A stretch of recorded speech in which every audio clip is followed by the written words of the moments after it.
Josh from Energy Matters. Welcome to our podcast, Road to Zero, where we dive headfirst into all things renewable.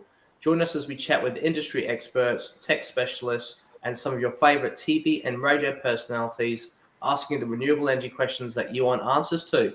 Our goal, a zero carbon future. Today, I feel like I am talking to a TV star, industry expert, and tech specialist all in one, because I've got John Wright on the show. Once again, you're like a regular, mate. You're like just every time I start my podcast, there's John. It's like the digital equivalent of a reserved parking spot. Mate, you are the best looking parking spot there is in the business, and probably one of the best marketing ones at that. So good, welcome back. It's great to see you. You've been keeping well? Very well, thanks, mate. And yourself? I'm very well, thanks, John. Very well indeed. Can't complain. Guys, for those of you who don't know John Wright is the marketing manager for GoodWe Australia. John, quick intro on yourself. Who are you? What you've been up to before GoodWe, and how did you find your way to GoodWe Energy? Yeah, so I'm a fellow POM. Been here just over 10 years now. And for the vast majority of that, I've been fortunate to be in the solar industry.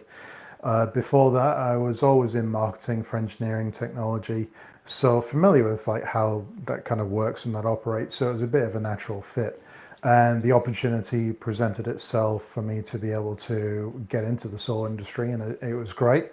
So I did that from a distributor standpoint at first, and then moved to an inverter manufacturer here in Victoria.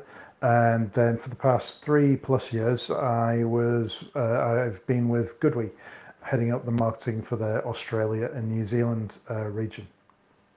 Mate, one thing I've been very impressed with, and you know this very well, so I speak to you a lot, is the way you've actually taken marketing inside of our industry to another level. So, of course, traditional marketing is just great brochures, website, emails, newsletters, stuff like that. The newsletter actually you do is really, really good as well, by the way. I meant to tell you that. I actually quite like it.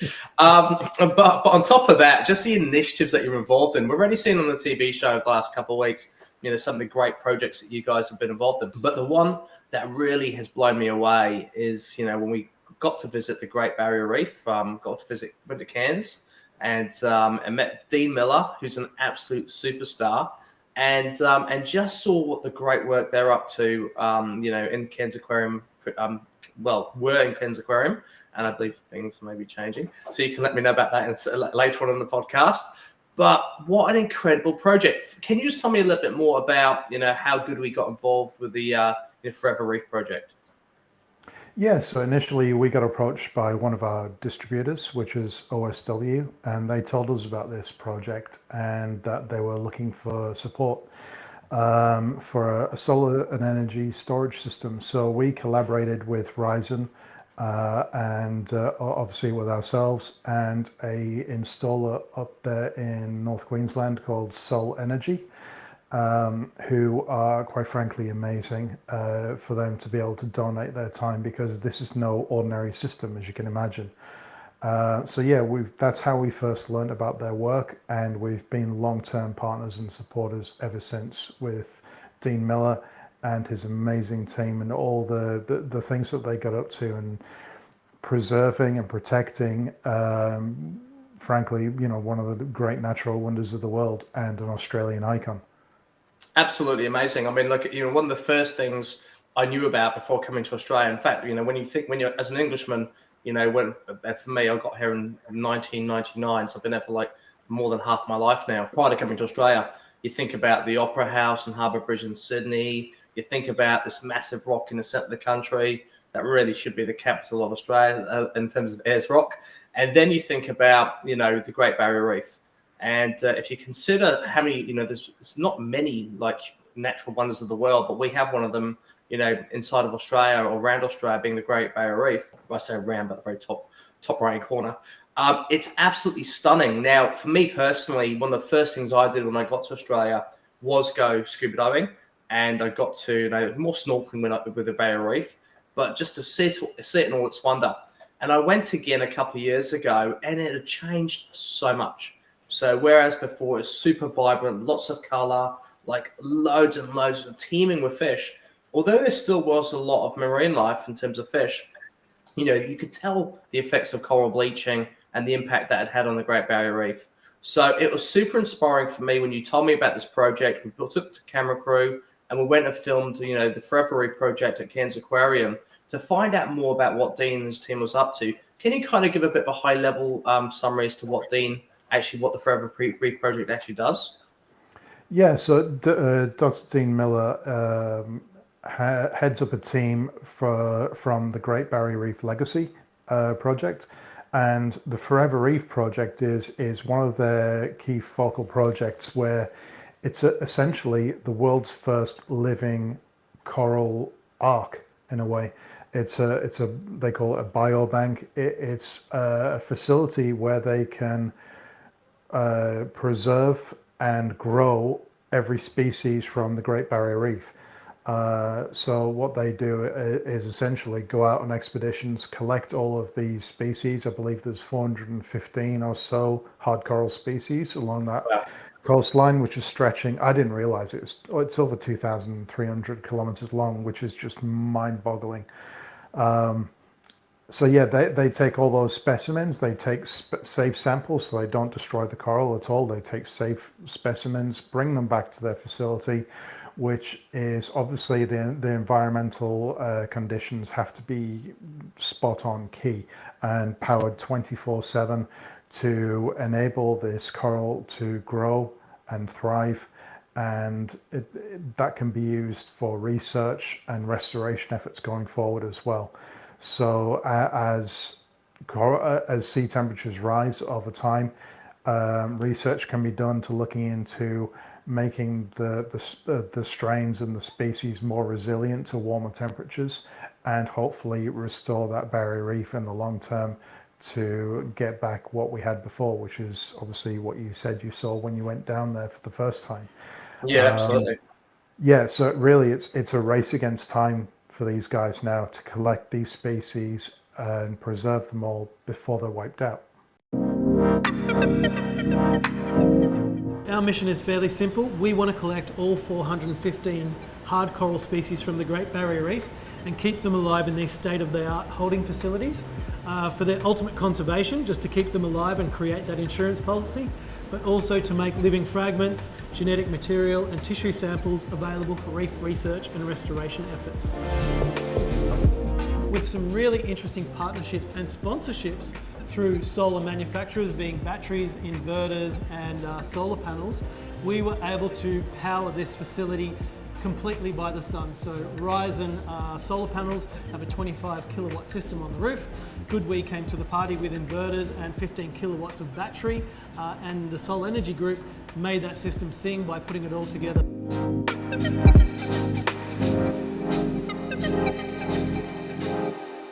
Look, Dean Miller, I mean, he's such a charismatic guy. I mean, he's a marine biologist.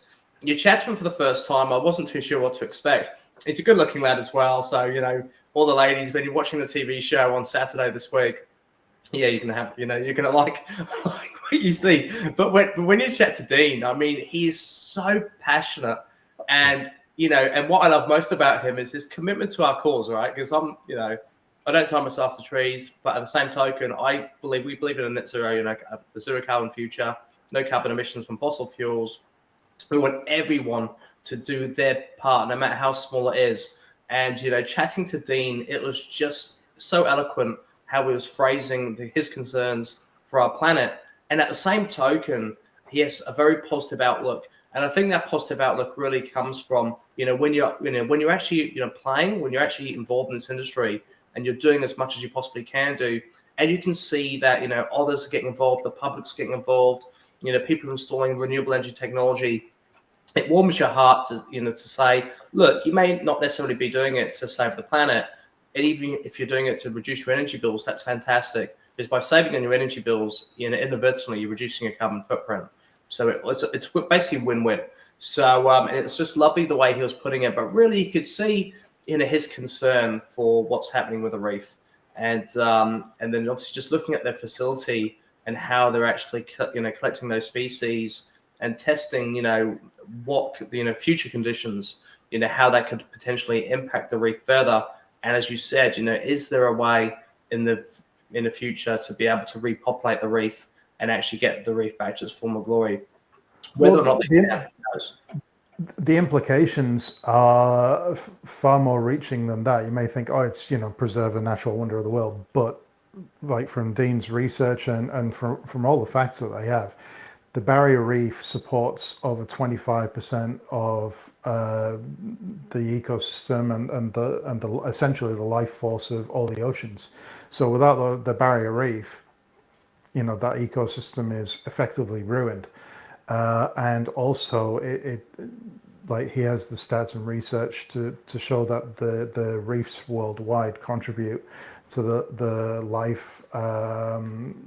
lifestyles and support for up to 1 billion people around the world. So it's incredible.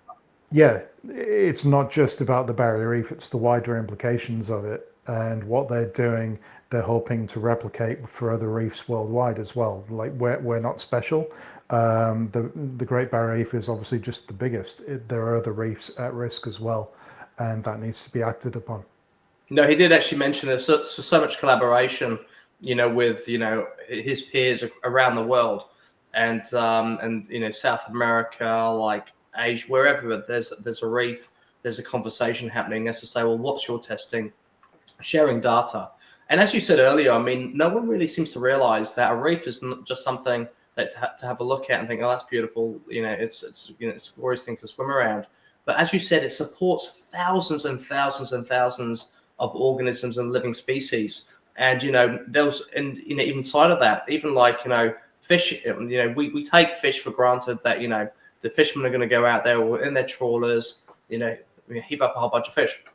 But you take away the reef, which provides a food source and also provides a home to a food source, then they've got nowhere to eat. So fundamentally, we're going to lose fish, not just from overfishing, but also because they're actually going to be driven out of their actual home and try and find a new place to actually, to raise their families and fundamentally grow as a species. So we're kind of doing ourselves a disservice on many levels. I think what I like about this particular project is it graphically represents the impact we're having on climate change, because we've actually got something that's visually stunning and it's losing its magnificence as a direct result of the heat, the water temperatures changing, pollution, so really, it really demonstrates visually the impact we have on, by global warming and inside of climate change, and just over really burning, fossil fuels and creating, a really, the circumstances that we find ourselves in right now.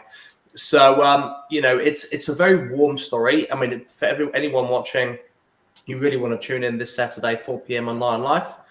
It's an incredible episode, incredible, segment. And just to demonstrate, as an educational perspective, what we're doing, how we can avoid it. And look, worst case scenario, we've got a great organization trying to make a difference. Talking about collaboration, John, this project in terms of the technology that you guys installed really was a collaboration. You mentioned it earlier, but really involving, yourselves as GoodWe Energy with your batteries and inverters, Ryzen with their solar panels, Sol Energy, to do the actual installation. So really, really good team involved. Can you tell me more about how that technology accumulated actually helps the aquarium and indeed the project? Sure, yeah. So obviously the know-how and the installation was the work of Sol Energy, who put their heart and soul into this of their own time and free will. And to install a 30 kilowatt system on the top of the Cairns Aquarium, which is a very popular tourist attraction, is it's no mean feat, and it's not a quick solar install by any means.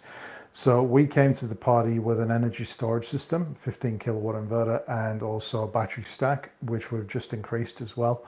And that energy storage is crucial for the 24/7 operation of all of those tanks. All of that climate control, the pumps, the networks, the monitoring, the data, that needs to be powered constantly. And that's where the battery power comes in. So at night time can kick into that reserve power. So they're not contributing towards the thing that's damaging in turn, the barrier reef as well. And in addition, with it being Cairns, obviously it's prone to a lot of extremely bad weather, as we've seen recently. Year on year, it just seems to be getting worse and worse.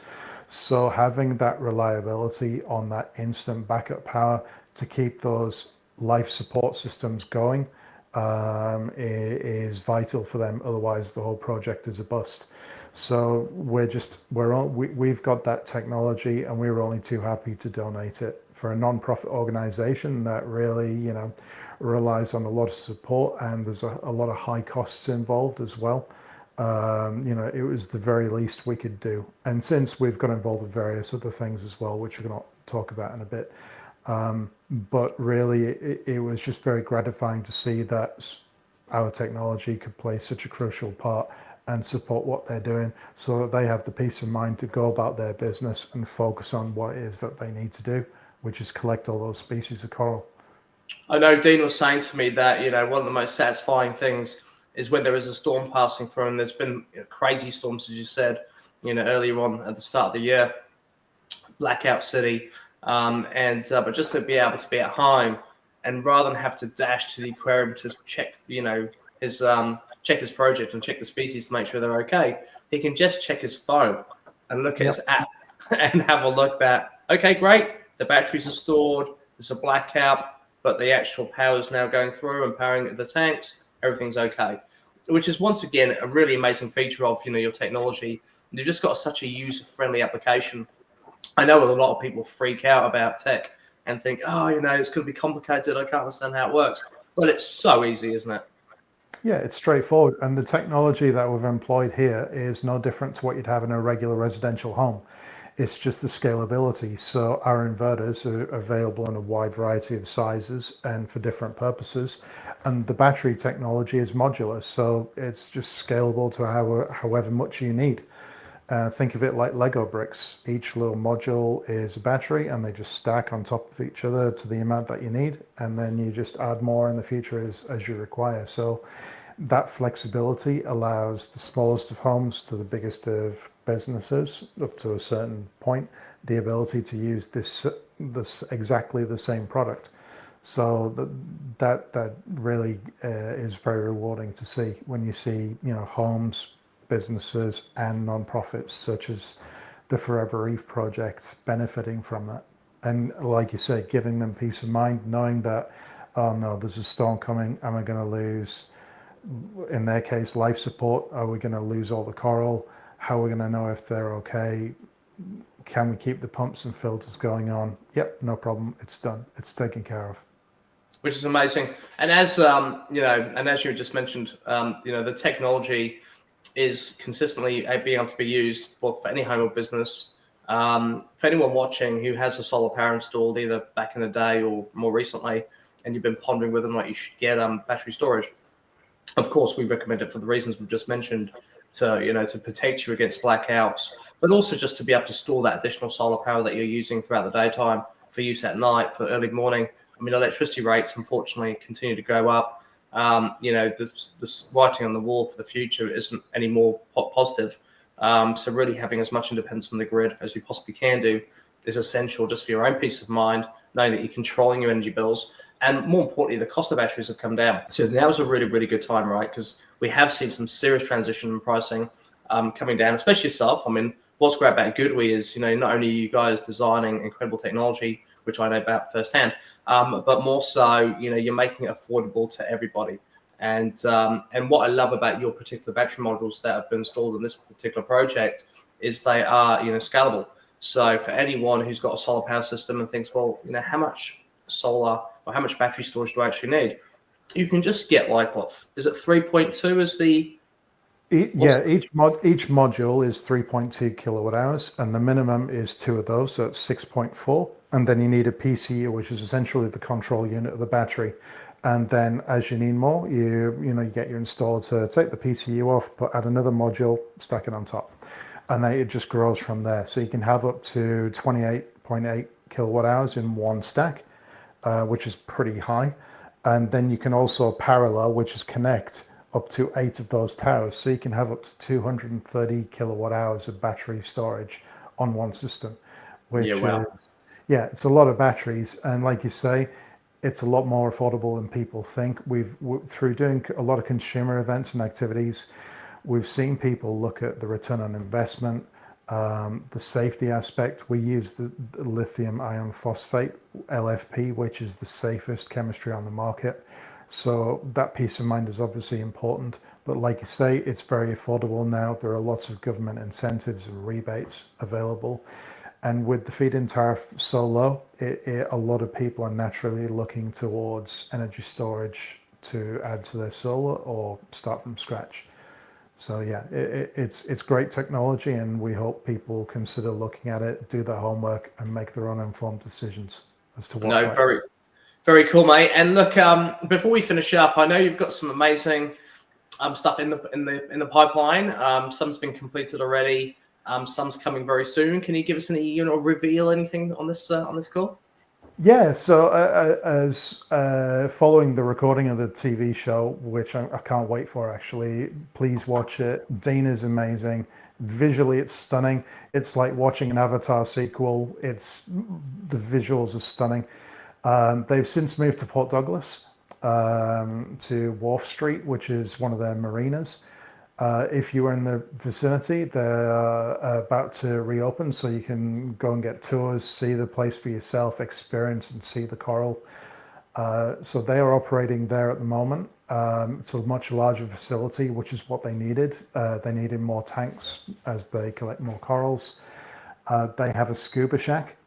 We're giving it the name of the scuba shack, which is an expedition container for all of their dive equipment, charging equipment, emergency tanks, which again all needs to be climate controlled. So they have an energy storage system for that, which is great. And again, natural evolution of supporting them and allowing them to have that peace of mind, knowing that their expedition equipment is all ready and it will be maintained and they won't lose it, because that stuff's not cheap. And that's donated by yourselves as well? Yes, and Sol Energy once again coming to the party, being absolute superstars. Awesome. In turn, they're also looking at developing a coastal hub, working with First Nations communities, and the aim is this will be essentially a life support hub, and there will be multiple ones of them along the Great Barrier Reef and overseas. And again, that's more localized so that it's not just relying on the one facility. These coastal hubs will be maintained and supported by these First Nations communities, and Dean and his team working with marine biologists as this project grows. So we're working with them on that, which will be a world's first, and we're very excited about it. They're also about to gear up for something with a very well-known documentary TV series. I can't really say too much more about it, but there's as well as Energy Matters. as well as Energy Matters, of course. But they're out there, and it's well worth keeping your eyes open for more information on what they're doing. And in addition, because they've moved out of the Cairns Aquarium, the aquarium themselves have seen the benefits, so much so that the system that the Forever Reef Project had was energy positive. They had surplus energy, so that in turn helped the aquarium. So the Cairns Aquarium themselves are about to have a 400 kilowatt solar system installed to help reduce their bills as well, and provide that life support systems for all of their animals, including endangered species as well. So the benefits of solar are far reaching. And it's great to see it being used for great purposes like this. That's absolutely incredible. Well, mate, kudos once again. I mean, it's just so touching to see the work that GoodWe does and to see these projects firsthand. And I mean, not only is it a beautifully shot segment, and it's going to be, you're going to love, anyone watching is going to absolutely love that particular episode. But really, from on the other side of it, it's just lovely to see an organization, successful as GoodWe, but really looking at projects that they can make a difference to. And I know that's driven by yourself and obviously Dean Williamson inside of GoodWe Australia. So good on you guys. I mean, you're absolute legends. And I can't wait to see this week's episode. It's going to be awesome. Me either, mate. And really, like these guys as well, they're always looking for additional support. There are adoption things available. These guys can't do it without donations from public and businesses. So if you can help and want to find out more, please visit them at foreverreef.org and check out what they're up to. Good stuff. Thanks for joining me today, John. I appreciate it. Look forward to the episode, mate. Can't wait. Thanks, mate. See you soon. See you soon. So for anyone watching, you know what to do. First and foremost, tune in to the 9 Network this Saturday at 4 p.m. and switch on 9 Live and watch this episode. It'll be absolutely fantastic. You're going to have a great time. And also, whilst you're doing that, if you really want to find out more information and understand, more about what you're seeing on the television show, including brands like GoodWe Energy, then feel free to actually jump onto our website, energymatters.com.au, scroll down, and you'll be able to see all the different projects that we're featuring on the TV show, and clicking through to the pages that we're hosting that shows all about their products, services, and if you want to get a quote for those products, you can do directly from their page. I personally would advise that you definitely get quotes for GoodWe's battery storage, along with an inverter if you haven't already, and if you haven't really got solar power, just go for the whole kit and caboodle. All you need to really understand at this stage is how much is it going to cost and does it fit your budget. The great news is there are packages for everybody. All the different solar installers around the country are able to offer finance plans as well, so payment plans. So if you haven't actually got the cash, but you think you can make it work on a month-to-month basis, then by all means get a quote to see how it looks like on a monthly basis and whether or not you can squeeze it into your budget. Not forgetting, if you adopt solar power technology for your home, then the amount you're paying for your energy bills right now goes down. So effectively the savings from your energy bill can be used in your mind as a way of offsetting the cost of solar power. Genius, right? And also just understanding, if you do reduce your energy bill in any way, shape or form, you're actually reducing your carbon footprint. So no matter what you do, you're making a difference. Anyway, find out more about how you can help this Saturday at 4 p.m. on 9 Live. It's going to be an incredible episode of Energy Matters. And for now, see you next time. Thank you for joining me.